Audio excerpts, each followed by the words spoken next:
My name is Suppiah. It's my better half there, Govind and Ira.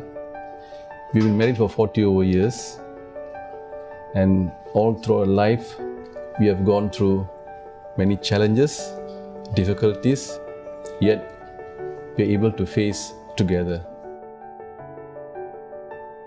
I was arranged marriage through a friend of mine, a working colleague. He brought us together. A very close family friend of ours living nearby was keen to introduce me to his colleague who was then going to be my husband. He was an accountant in their company, and he said, I know of a very good guy. What are you doing with your life? You're just teaching and enjoying, and you've got to think of settling down. And that's how we met at a dinner which he organized for both of us with his daughter. He brought his daughter too. And after dinner, we went home, and he made him walk me back home.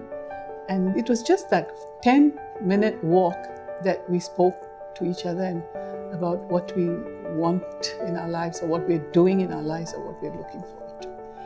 And as he walked up to I think all I remember is introducing him to my mother, who was waiting for me at the door because she'd never seen me go like this. So that was it. And then 2 weeks later, he called me a week later. He called me on the phone and started inquiring about my likes and dislikes and all about me. And 2 weeks later, engagement.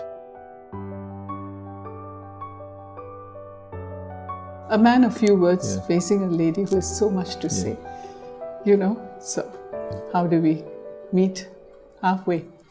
I have my own way how I conduct myself, being a very conservative and a disciplined person.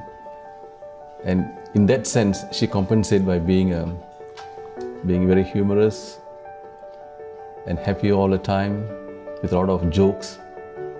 And being a retired teacher, she repeats a sentence all over again and again. And I got to take it as a student, listen to her. So nobody is perfect in life. We have our emotional differences. What we need is connection in our life, giving, forgiving, understanding. I can't expect to impose on her what I want her to be. Likewise, she can't impose on me. But we meet the middle ground and work together to agree to disagree and move forward in life. It's not how compatible you are in life. From our own experience, I'm able to convince other couples. It's not how compatible you are in life that makes a marriage work. It's how you deal with the incompatibility. It's more love, companionship, and trust and faith. If you love each other for what you are, as I've said, I think it goes a long way. Talking about trust, I must elaborate a bit further here. All her finances are left to me. Yep. She doesn't even check her bank account. I don't bother how much comes in. And she knows my life. Yeah, I trust her. I don't have any, I don't spend unnecessarily on anything else. He doesn't drink, he doesn't I don't smoke. So in that sense, she knows. Person. She doesn't even see the bank account. I don't.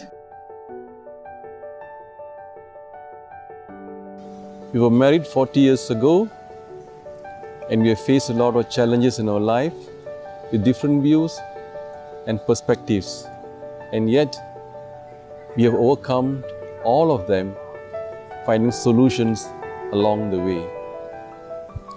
And we're here today, 40 years later, with the same commitment we undertaken to stay married and remain married.